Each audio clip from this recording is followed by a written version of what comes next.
A very good morning to all of you. Welcome to our CFPR seminar series. My name is Kriti Vikram, and I'm an assistant professor in the Department of Sociology and Anthropology at the National University of Singapore. It is my great pleasure to invite Dr. Kate Choi to our series. She is an associate professor of sociology, associate professor of epidemiology and biostatistics, and the director of the Center for Research in Social Inequality at Western University in Canada. She is a family demographer, an inequality scholar, and a quantitative sociologist. Her research investigates the nature, determinants, and consequences of social inequality. She is particularly interested in the role of families in generating and exacerbating inequalities within and across generations. She has published extensively in prestigious journals such as Demography and the Journal of Marriage and Family. Her research has also been featured in major media outlets like the Financial Times and the Los Angeles Times. Today, she'll be talking on educational assortative mating and couples sterilization behavior in the United States. Without further ado, let me welcome Dr. Choi. Thank you very much for that kind introduction. It's such a pleasure to be able to share my research with you this morning. Morning for you guys, evening for me. And what I'm going to do is I'm going to share my slides with you.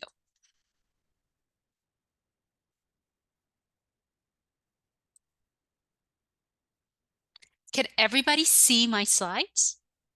Okay. As Kriti mentioned earlier, this morning, I'm going to talk about a paper titled Educational Assortative Mating and Couple Sterilization Behavior, and we're going to look at this in the US context. So the way that I'm going to go about presenting this new paper that is very much a work in progress is first I'm going to tell you a little bit about fertility work within unions. And in particular, I'm going to highlight the need for a couple level approach.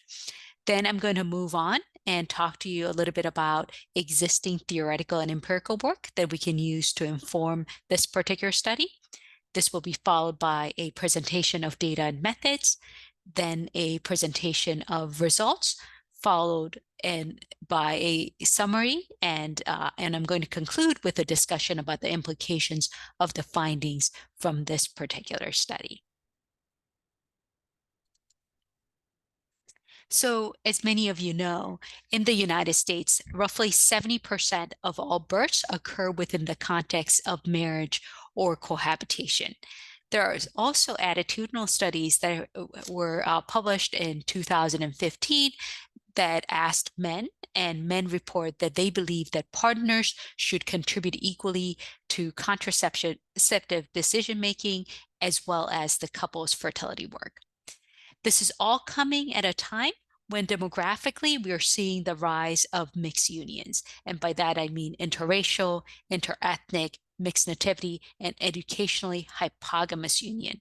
Thus, a partner's traits serves as a poor proxy for the couple's characteristics. Yet, interestingly, prior work on this topic usually adopts an individualistic approach. And it's often the case that people are looking at contraceptive behavior, including women's sterilization behavior, from the women's perspective. It's also the case that we're treating women's sociodemographic traits as a correlate of their contraceptive behavior.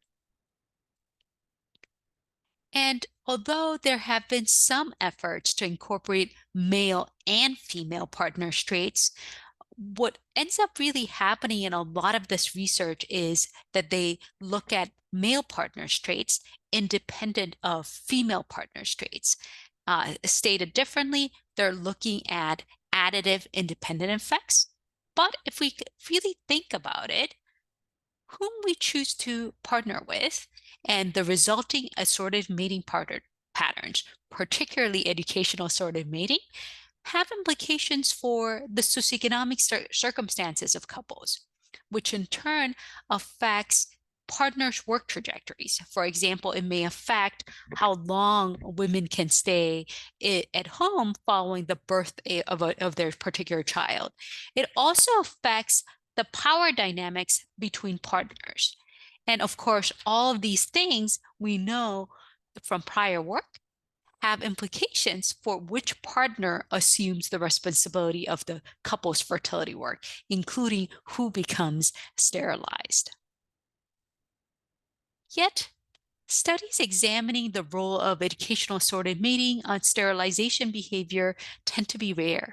And to the best of my knowledge, there hasn't been a study that has examined what factors contribute to differences in contraceptive behavior by educational assorted mating. So, to fill this gap in the literature, I'm going to address the following two research questions. First, how do couple sterilization behavior differ by educational assorted mating patterns? And second, to what extent does partners' relationship history, fertility timing, and socioeconomic circumstances contribute to differences in sterilization behavior by educational assorted mating patterns? So, the focus of this particular paper is sterilization behavior. And what I mean by that is tubal ligation for women and vasectomy for men. And the reason why I chose this particular type of contraceptive behavior is because of the following three reasons. Sterilization usually occurs within the context of co-residential unions, that is a marriage or a cohabitation. And in fact, we know from prior work coming from the NCHS that 94% of male sterilizations occur within a marriage or cohabitation, and 83% of female sterilization occurs within the context of a co-residential union. And in a co-residential union, particularly a long-term union, it's very rarely do both partners become sterilized. It's usually one partner that becomes sterilized. And because of this, in sterilization, male or female, is a good tool to decipher which partner does the couple's fertility work. It's also a good tool to decipher things like how couples, power dynamics, gender division of labor goes in to affect which partner does the couple's fertility work, and the role that assorted mating patterns play in shaping these particular differences. Now, the paper makes quite a few substantive contributions. So we're looking at socioeconomic inequality in sterilization behavior. But unlike most prior work, we're looking at male partners' traits and female partners' traits. So this particular step allows us to gain a more comprehensive understanding of socioeconomic inequality in sterilization behavior. And as I mentioned earlier, to the best of my knowledge, to date, no study has looked at why disparities in couples' contraceptive behavior have emerged by educational assorted mating. So we're going to obtain insights to this. And last but certainly not least, this adds to the scant literature on the consequences of partner selection, educational assorted mating. And as some of you may know, this is a particular focus and an important research interest of mine. So those are the substantive contributions. Then methodologically, I'm using a dyadic approach that looks at the interaction between male and female partners' traits and how that goes on to affect sterilization behavior. And doing so describes more accurately contraceptive decision-making processes among couples, particularly in an era when we are seeing a rise in intermarriages, interracial, interethnic mixed nativity, and educational hypogamy. So I know many of you in the audience do quite a bit of work on assorted mating. And as you know, assorted mating literature has a lot of different terms. So before I continue, let me define them, and I'll try to use them sparsely, but nonetheless, I would like to define them first. So educational assorted mating are looking at couples' joint levels of education. And the way that I've operationalized educational assortative mating, it is meant to capture both educational differentials between partners as well as partners' education levels. When I talk about educational homogamy, I'm referring to unions where the male and female partner have the same levels of education. By contrast, when I talk about educational heterogamy, that's when couples have different levels of education. And within educational heterogamous couples, educational hypergamy is when male partner has higher levels of education than the female partner. Educational hypogamy is when female partners have higher levels of education than the male partner. Now, let's talk about some existing work. And let me start by discussing with you 3 theoretical frameworks that offer insights on the role of educational assortative mating on couples' contraceptive behavior. So the first one, I'm going to start with an economic theory, bargaining theory. And according to this particular framework, each partner has a unique and potentially competing interest. So when they come to the negotiation table, what they're trying to do, each partner is trying to maximize their own individual utility. And often the partner with the better labor market prospects, they tend to have more power because they're financially better off and they have more options upon exiting the union. And on average, people with higher levels of education, they tend to have more better labor market prospects and more power. And as a result, they use that power to kind of negotiate out of sterilization behaviors for themselves and delegate the primary responsibility of sterilization to their partners in view of the fact that sterilization accompanies there are health risks, there are also psychological risks associated with sterilization. So that's the prediction of the bargaining theory. Now, let's move on to another economic theory, exchange theory. So here, the underlying premise is partners pool resources together. Unlike bargaining theory, however, the couples are trying to maximize the household production function. They're trying to maximize the utility for the couple. So what they do is they say that the partner who has the comparative advantage in the labor market, they will specialize in paid labor. And the other spouse will specialize in the domestic sphere. And of course, this activity traditionally has included couples' fertility work.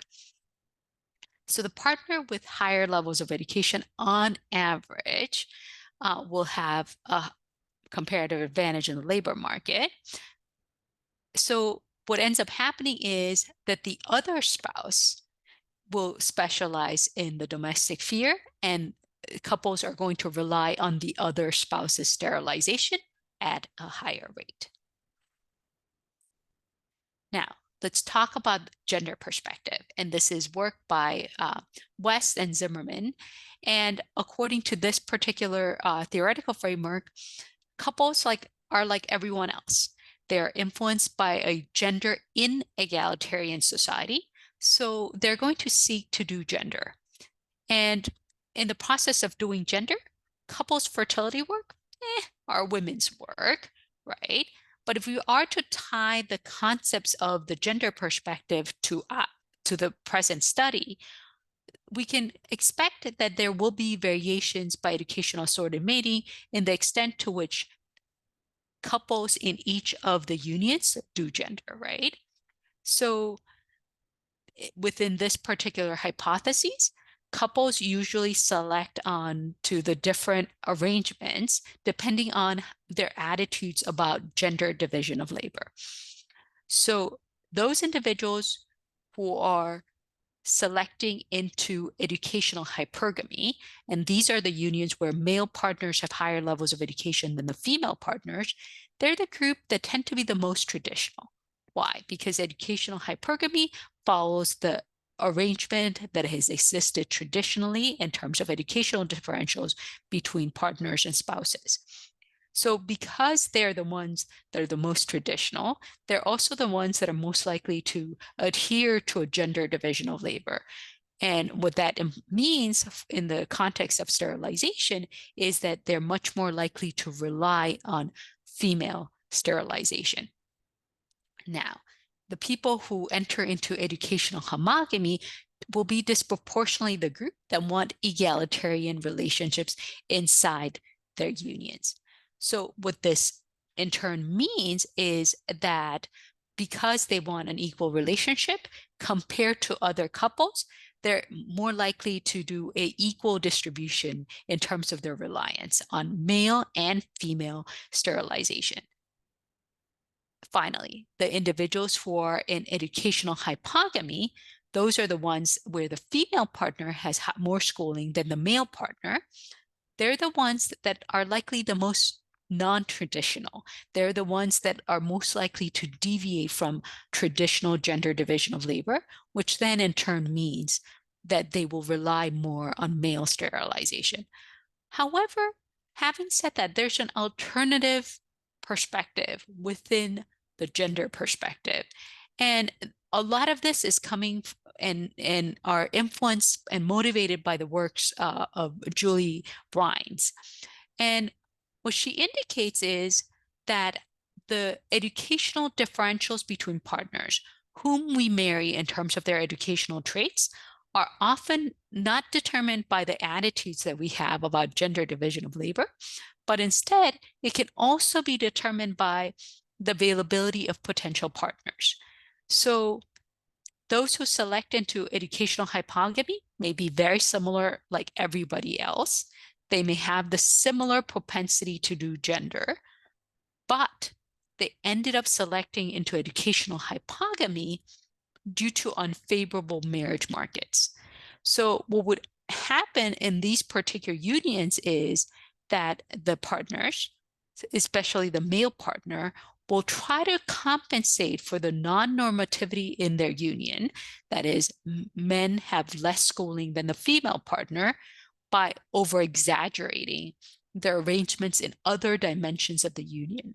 And this can, of course, include contraceptive and sterilization behavior.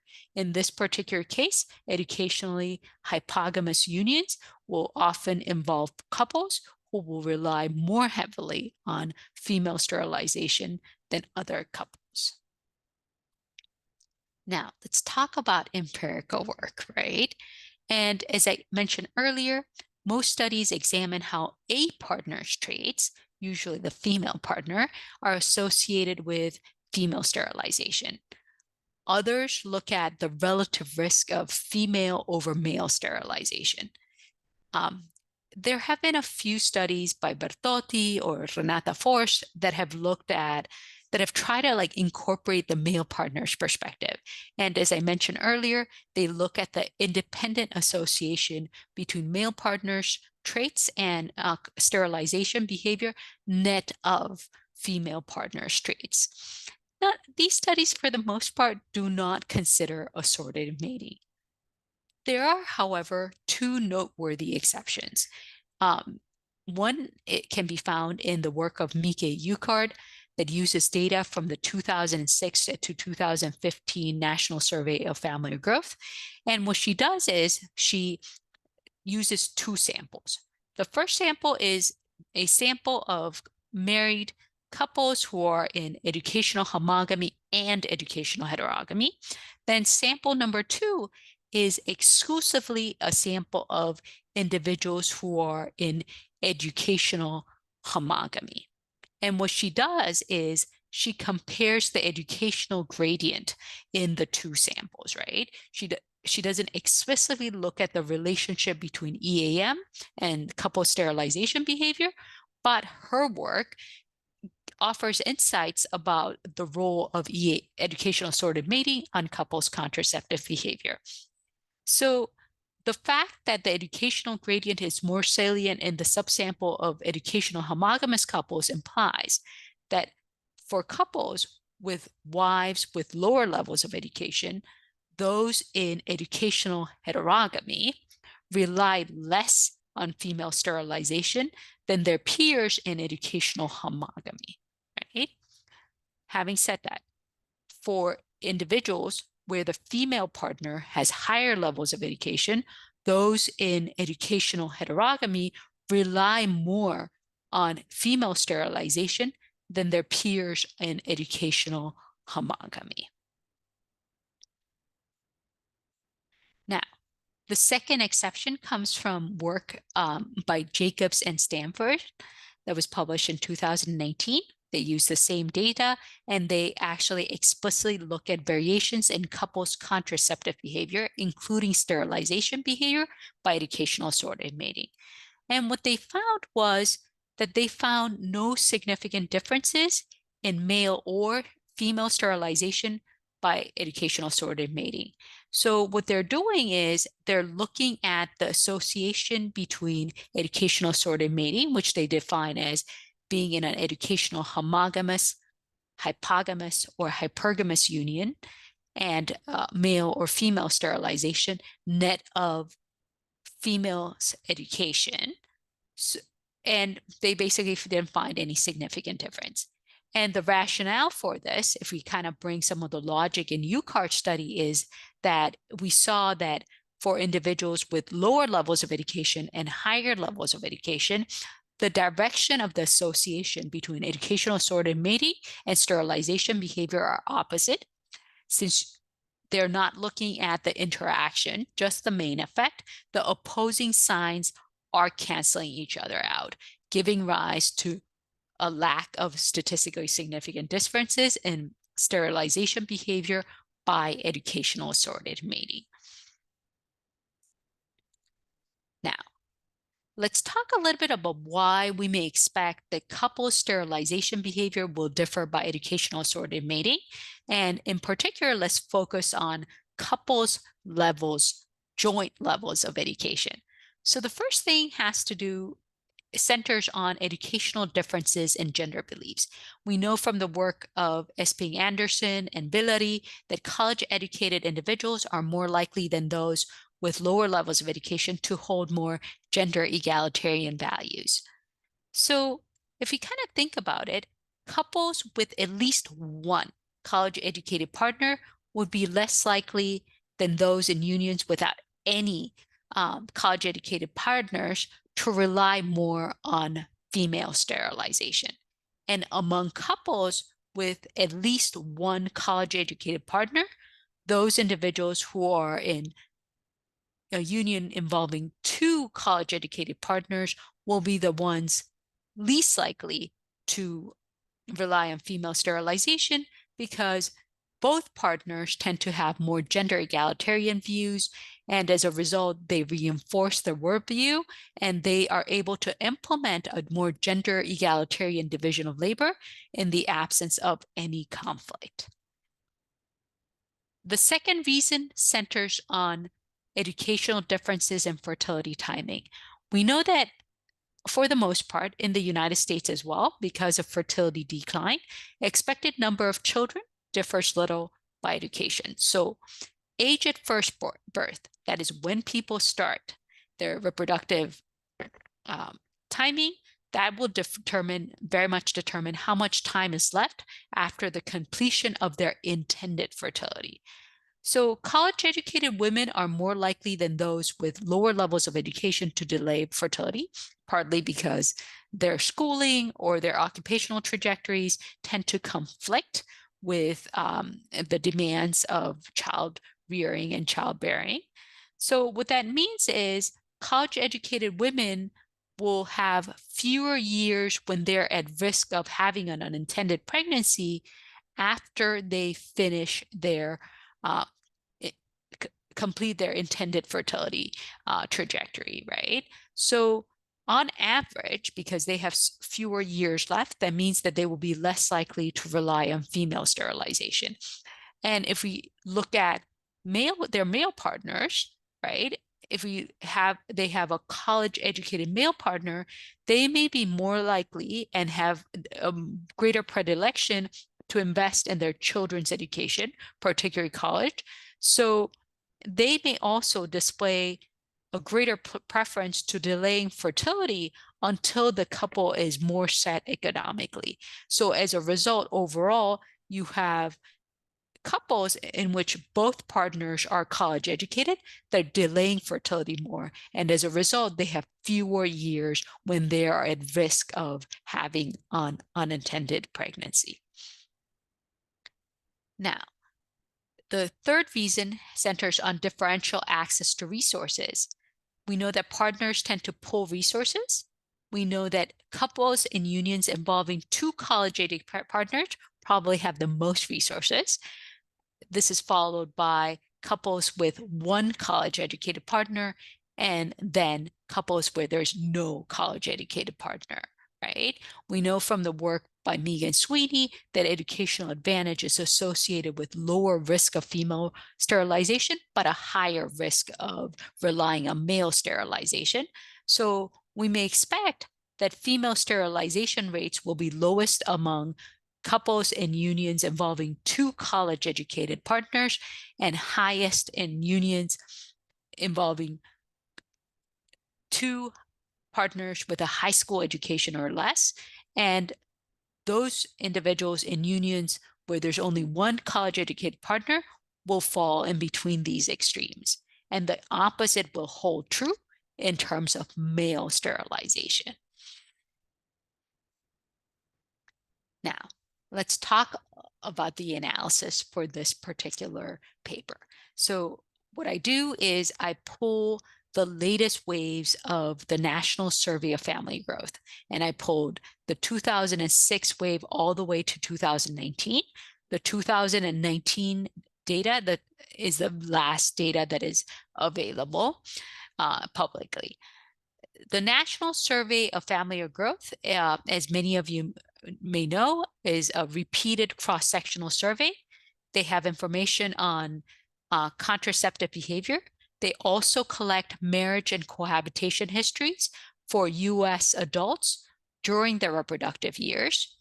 The pooled data yields 35,274 female respondents and roughly 29,000 male respondents.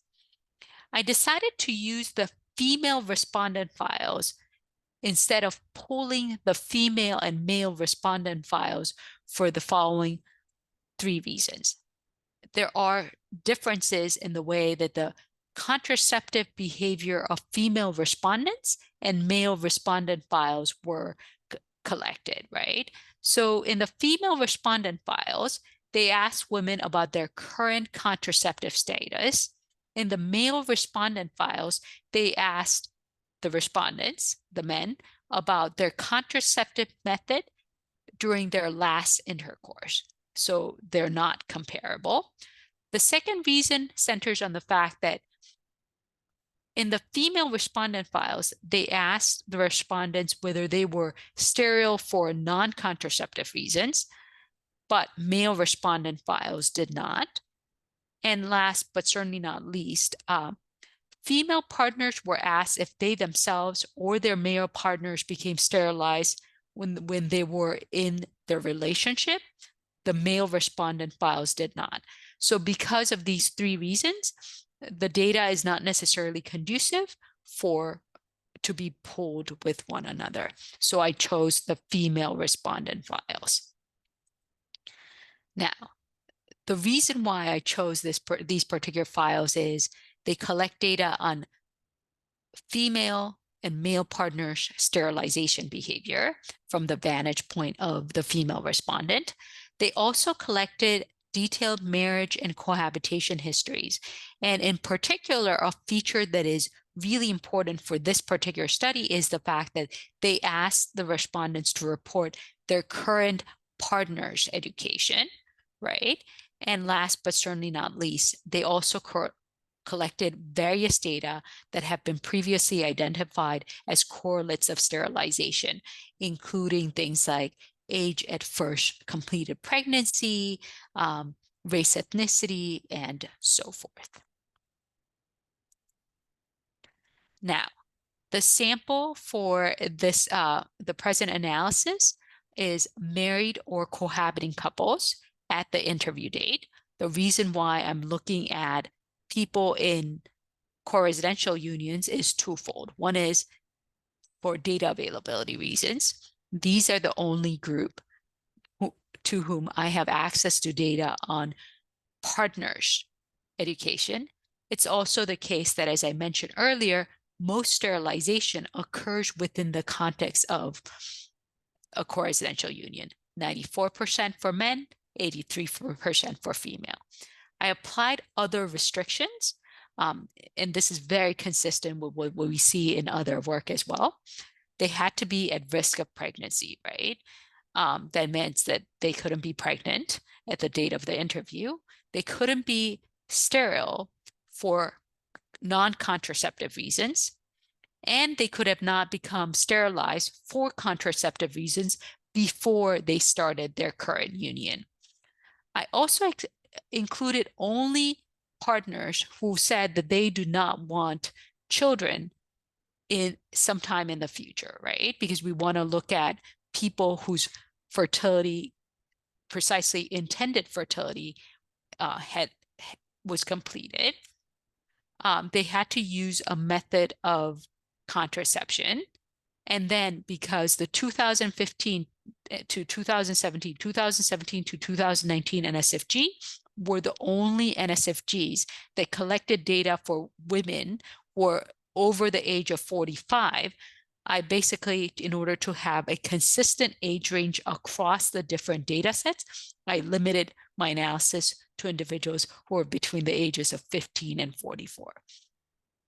All of these analyses together yield a sample size of roughly 5,800 married or cohabiting couples. Now let's talk a little bit about measures. So let me start with the dependent variable.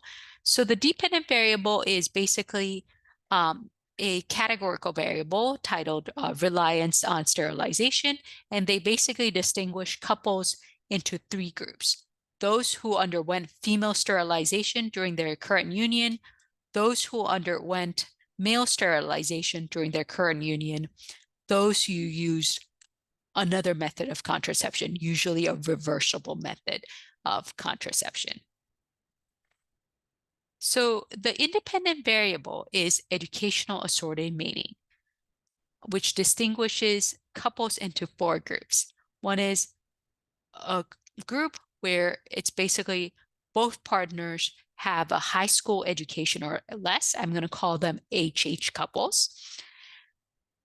Another group where it's a female partner with high school education or less and a male partner who has a college education. I'm going to call them HC. And then I'm going to look at the reverse in terms of gender. I'm going to call them CH. And finally, I'm going to look at couples where there are two college educated partners, and I'm going to call them CC partners.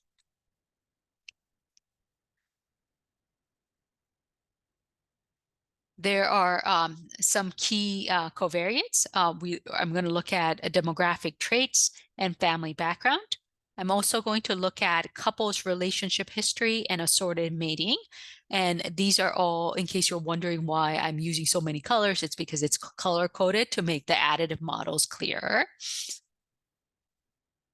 Then I'm also going to look at female partners' fertility timing and behavior, in particular, the age of their first completed pregnancy. I'm also going to look at the amount of resources that are at the disposal of the couple. And last but certainly not least, all couples control for survey year and metropolitan area of residence. Now, let me talk a little bit about my analytical strategy before I start showing you my results. So what I'm going to do is I'm going to present first a series of descriptive tabulations. So, and then what I'm going to do is I'm going to present 4 additive multinomial logistic regression models predicting the relative risk of relying on female sterilization, male sterilization, or a reversible method. Model 1 is the baseline model, and it basically includes demographic traits and family characteristics. Model 2 adds partners' relationship history, into the existing model. Then Model 3 adds female partners fertility, and Model 4 adds couples socioeconomic status.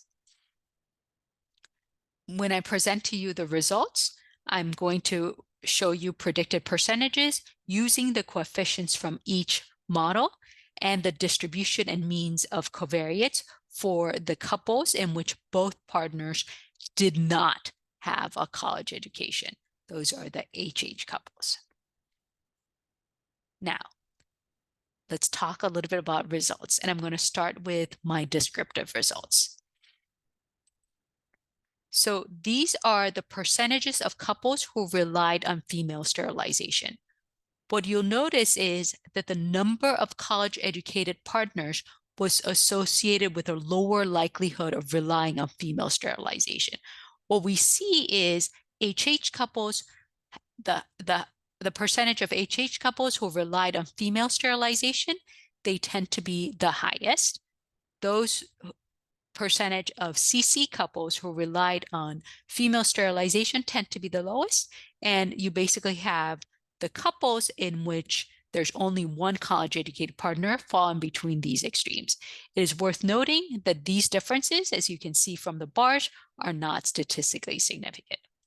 Now, there are marked differences in the pattern of variation in reliance of male sterilization by EAM with that of relying on female sterilization by EAM.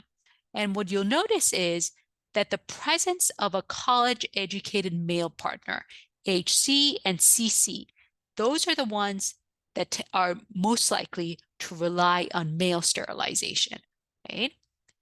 Among couples where there is a male college-educated male partner, the differences are not statistically significant.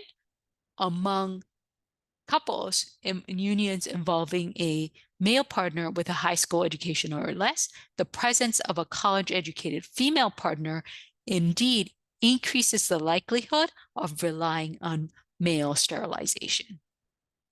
So these are the descriptive results.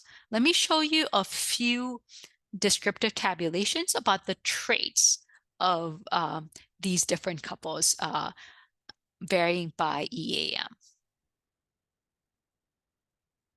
So let me start by cohabiting. We see that there's a negative educational gradient in the percentage of cohabiting couples. So once again, the number of college-educated partners is negatively associated with the likelihood of cohabiting.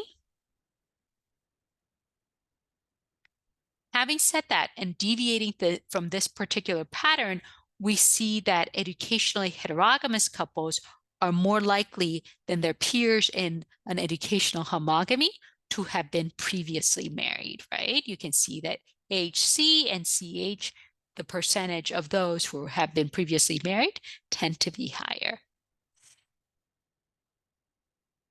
Now, let's look a little bit at the age at first completed pregnancy.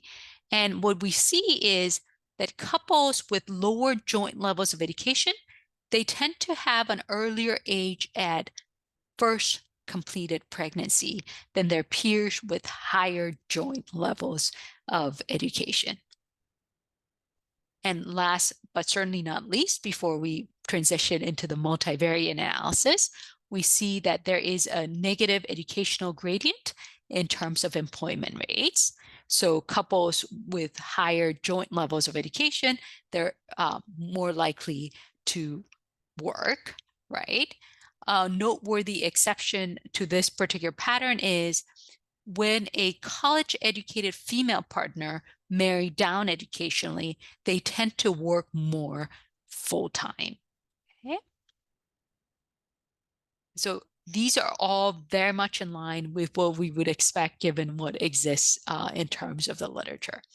Now, let's look at the results from multinomial logistic regression models. As I indicated earlier, I'm going to show you the predicted percentages. So I'm going to start with female sterilization. So instead of presenting you a variety of different results, I'm going to focus on the differences between HH and CC couples as an example, so it's more streamlined and easier to follow. Now, so this is the red is in the baseline model where we're adding female partners, demographic traits, and family background. And what is in magenta or dark pink is where we're adding couples relationship history, assorted mating patterns, and the type of union. And what you'll notice is there are no discernible differences in the predicted probabilities. So what this tells us is that the couple's relationship history explain very little or not at all the differences in disparities in relying on female sterilization or the risk of relying on female sterilization by educational assorted mating. Deviating from this particular pattern, we know that the pink are basically individuals who, and these are the models where we compared by the female partner's fertility timing. And what you'll notice is that they explain a small portion of the disparities by EAM, much more so than what we saw earlier with relationship history, where there was not a whole lot going on. And in the case of CC versus HH couples, they explain more than a fifth of the particular differential. Now, let's look at the model 4, which is the full model, which adds couples' socioeconomic circumstances into the models. And what you'll notice is, once again, here too, it explains it. It explains a portion of the disparities, right? Not to the same extent as fertility timing for the female partner, for example. The other thing that is worth noting, having said that, is indeed the fact that differences between CC and HH couples continue to remain, even with the addition of all the different controls. I see that there is a question in the chat.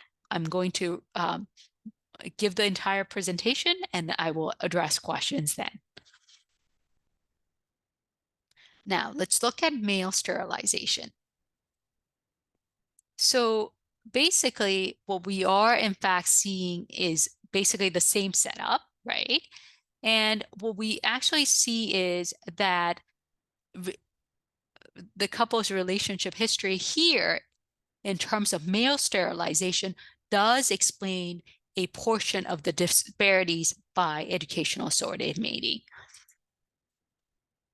The same is also true for fertility timing and completion of fertility for the female partner.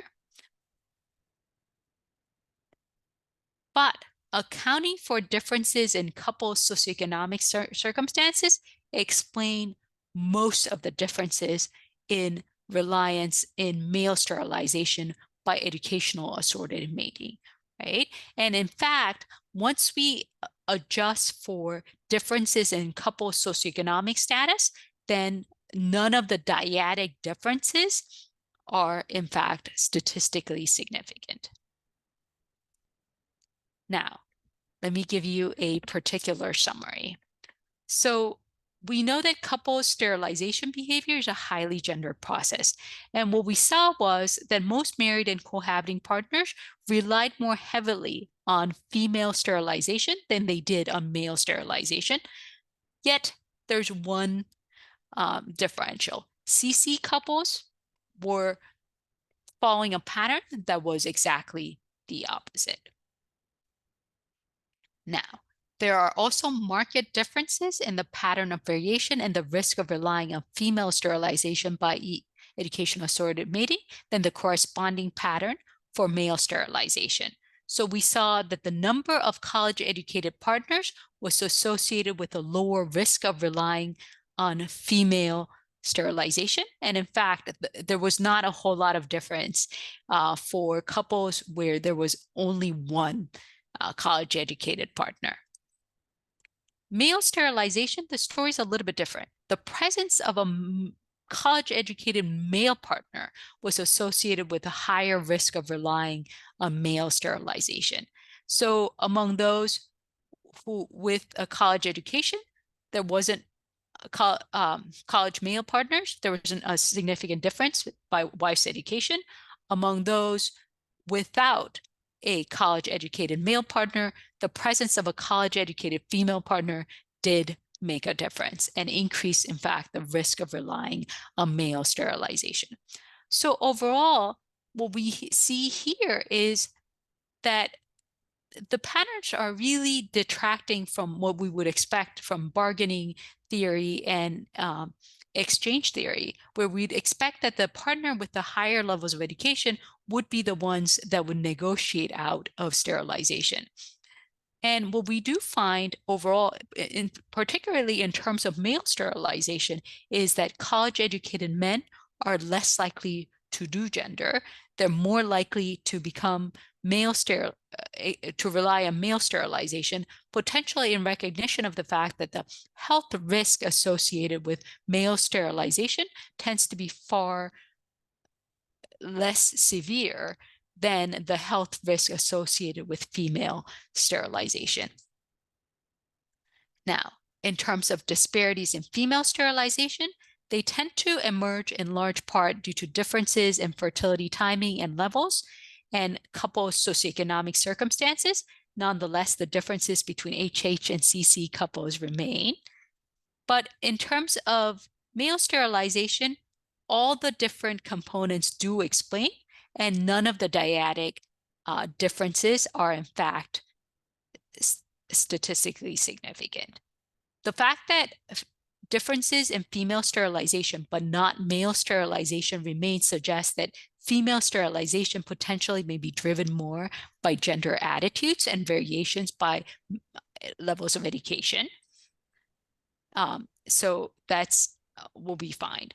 Like all studies, this study has a few limitations, and it's cross-sectional data, right? So many of the measures were at the time of the survey, not at the time of sterilization. We would have liked to include more attitudinal measures, particularly given the conclusions that we indeed have. But after the 2006 to 2010 NSFG, they stopped collecting data on attitudes about work and family life. We would have liked to have information on male partners' employment trajectories, as well as some data on motivations about sterilization over alternate methods. But once again, the NSFG is one of the most comprehensive data on this particular topic. Thank you so much, Kate. Oh, sorry, you're not done yet. One last sentence to conclude. Overall, these underscore the importance of looking at couple-level approach in studying contraceptive behavior. It's also important to, when building educational assorted measures, looking at both levels as well as educational differentials between partners. Thank you very much. I look forward to your questions. Thank you so much, Kate, for a fascinating presentation. Lots to think about in your presentation. We already have a question. So Zheng, may I request you to ask your questions? Those who have questions are welcome to raise their hand, and I would invite you to ask your question, or you are welcome to type the question in the chat box below. Thank you, Zheng. Okay. Thank you, Kriti. Thank you, Professor Choi. For this very interesting and a very comprehensive talk. I learned a lot. So I guess definitely the gendered story, it is probably very dominant in determining the contraception use. I'm actually wondering about the possible diversity, like within each type of sterilization or contraceptive use, particularly regarding many practical reasons. And so, for example, different contraception may cause it differently, right? And also regarding the effectiveness, safety may also different.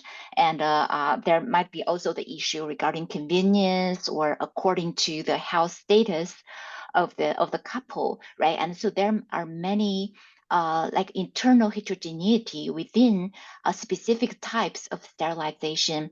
So I'm wondering that I say like whether or not you have already explored such a diversity. It is possible that if we further unpack those different types of sterilization and probably those that are like most popular or most commonly used, right, may display stronger gender patterns. And then secondly, related partially to this practical diversity, but also probably like another competing ideational forces is about religion. I see that you have controlled for intermarriage, but at the same time, some religion have like a more specific and stricter like rules or teachings regarding fertility or like use of contraception, right? And so it is possible that when we account for such like religious factors, those power dynamics that's been driven by more secular reasons might be diluted. And so I just want to hear about your thoughts. Thank you. Okay, thank you so much for your excellent points, and your points are really well taken. With respect to religion, I did control for religion when they grew up, and I looked at the difference between Catholic, Protestant, and so forth. I have tried looking at religion at the time of the survey as well. There wasn't a whole lot of discernible differences. There was, I also looked at whether or not the religiosity, the number of times that people attended, would actually influence my results as well. And what I found was that there wasn't a lot of, although it definitely explained the magnitude of reliance, it didn't really change the overall conclusions. But your point about the religiosity, religion, what role does that play, is a really good one, and it's one that I definitely considered. I also was thinking that it would be fantastic if we had interreligious unions, in addition to interracial unions. But unfortunately, the religion of the partner is not something that is available in this particular survey. So I think, once again, these are great points and definitely something to consider. So thank you very much for that observation. The second point has to do with the heterogeneity and cost availability of reproductive health care providers, and so forth, and the extent to which these things contribute in generating disparities in sterilization rates over potentially like relying on reversible methods of contraception and so forth. One thing that we do know, and it's really applicable in this particular study as well, is the fact that very effective methods of contraception, like the hormonal pills and so forth, they tend to be expensive. And because the U.S. doesn't have universal healthcare insurance access and things like that, we do know that people who tend to have lower levels of education, racial minorities, people who live in rural areas, socioeconomically disadvantaged individuals, they tend to rely more on things like sterilization, where they don't have to actively maintain it, than they do on very effective methods of contraception. So that's something to definitely note, and it's a really good point in terms of that. I did control for private, whether they had private insurance or Medicaid. I did control for metropolitan area versus non-metropolitan area to get at some of those things that you are mentioning, because I do think it's exceptionally valid to kind of think about this, particularly in the context of couples' resources at their disposal, and although the variables are not perfect, I did think about the access issues, socioeconomic issues, and resource issues. So your points are extremely well taken. And once again, thank you very much for those insightful observations. Thank you. May I invite Sujung Lee to ask her question? Hello, do you guys hear me? Yes. Yes.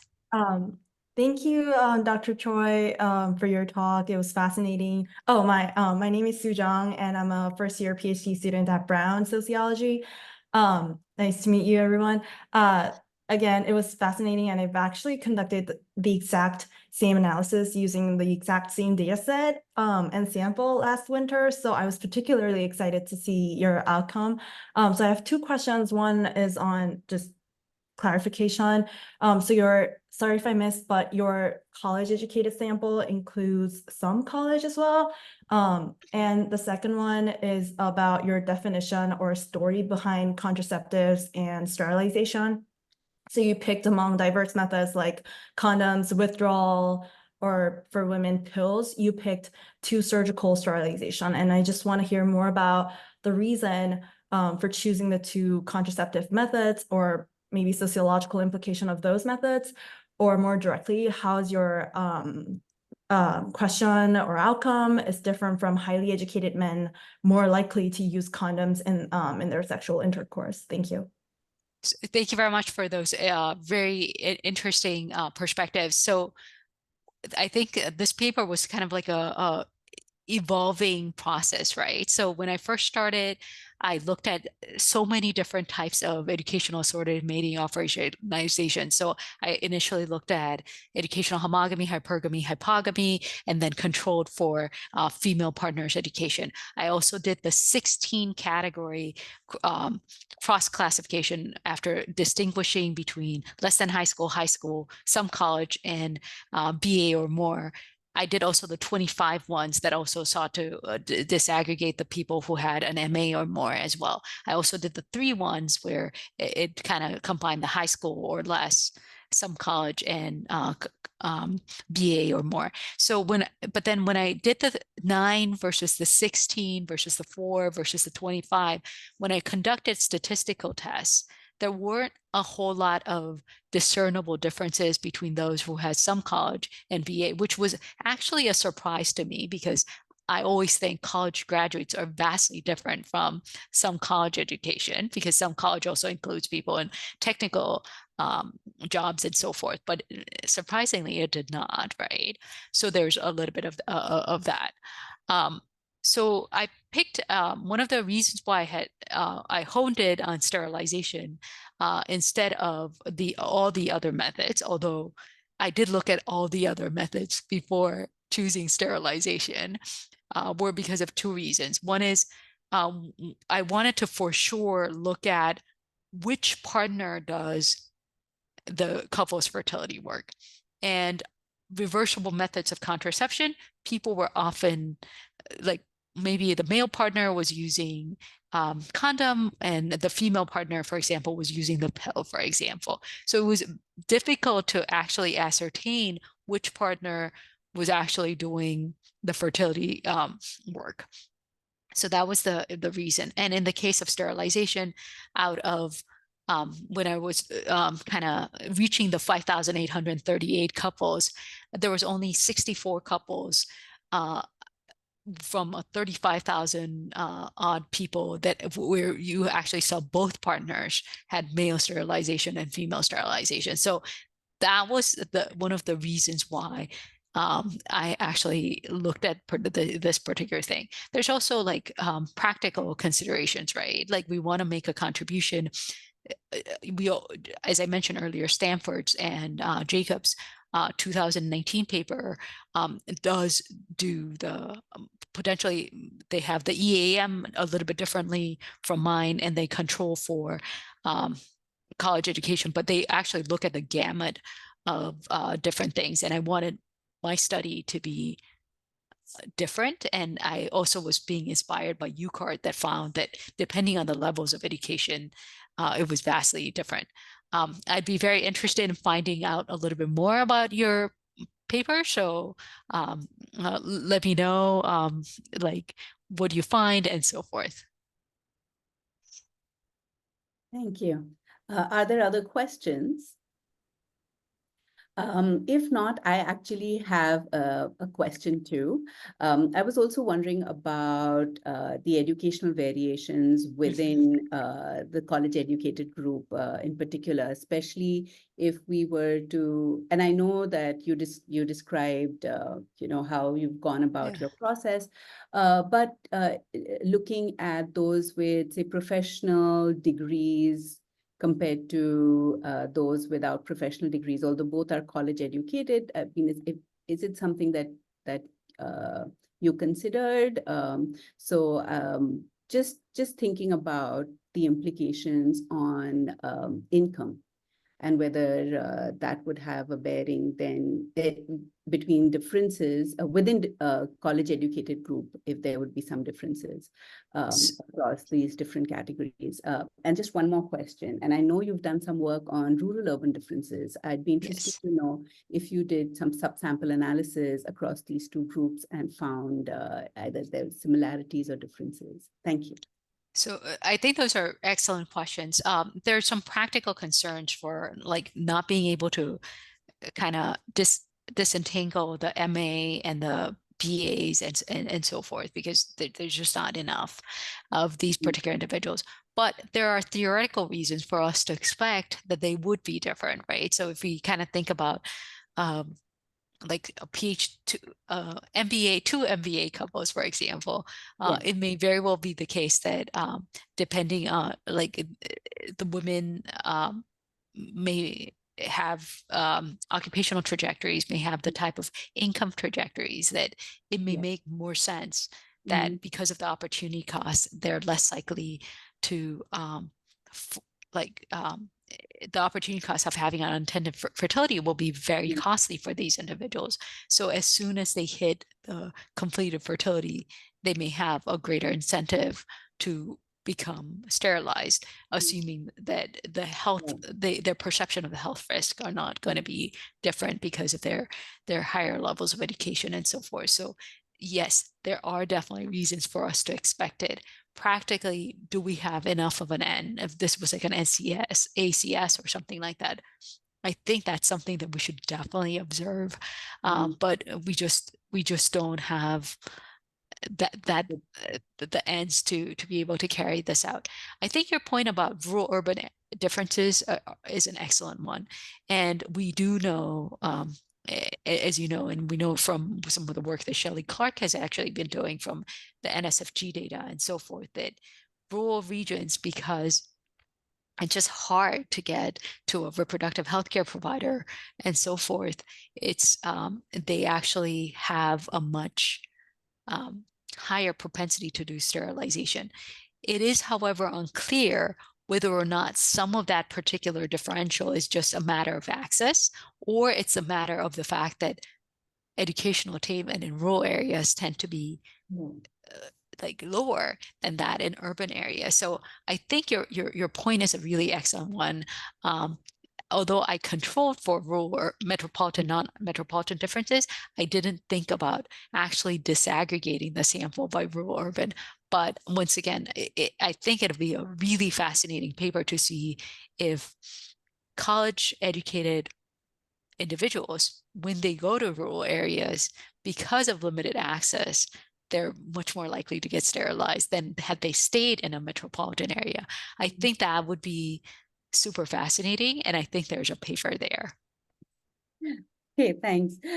Thank you for such a fascinating presentation. We enjoyed it thoroughly. And I know there was a larger group here earlier, but of course, they've left once we started the Q&A. But I have to say that